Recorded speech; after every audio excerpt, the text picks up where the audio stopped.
The Supreme Court has pronounced its judgment on several petitions relating to the payment of full wages to private sector employees. The Supreme Court has said that no coercive action can be taken against employers till July end. It cannot be disputed that both laborers need each other and that efforts should be made to sort out disputes regarding payment of wages for 50 days. Now, the Supreme Court has said that the centre may file a detailed counter affidavit within 4 weeks. So the Supreme Court essentially giving some relief to employers, saying that no coercive action can be taken against them till July end. The Supreme Court has also said in its judgment that it's not just labourers but industry and labourers both are dependent on each other and that all efforts must be made to sort out disputes. This is also with regards to wages. Anisha Mathur is joining us with more details on this. Anisha, if you could give us more details on exactly what the Supreme Court has said in its judgment. Looks like so far they've extended some protection to employers.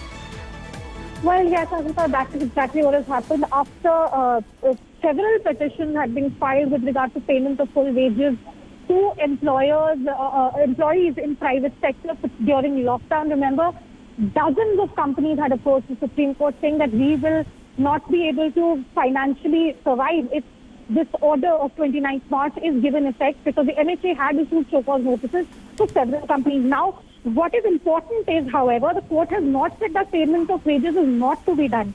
They have simply said that the employees and the employers should enter into negotiations with regard to payment of these back wages. The state labour departments can also be roped in to help with these negotiations. Okay. Thirdly, efforts must be made to sort out these disputes regarding payment of wages. Labour and industry both need each other to survive.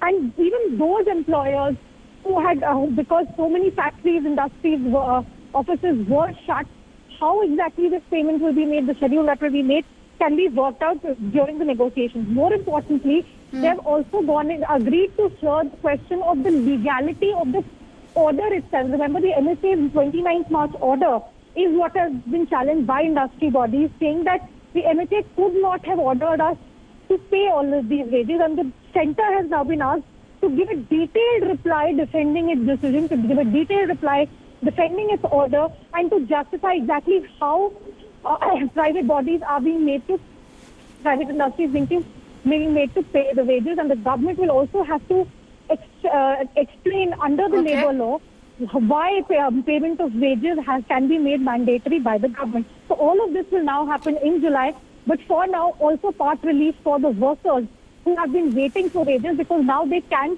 legitimately agitate for the payment of wages. So what the Supreme Court essentially has said, to sum this up, is that they've said that employers should ideally not in fact hold back from the wages. But having said that, also the top court has observed that in fact employers cannot be penalized at this point. Anisha, thank you for joining us. Hi everyone, Preeti Chaudhary here. Hope you like this video. For latest news and analysis, like and subscribe to the India Today YouTube channel. And don't forget to press the bell icon to stay updated. Thank you for watching.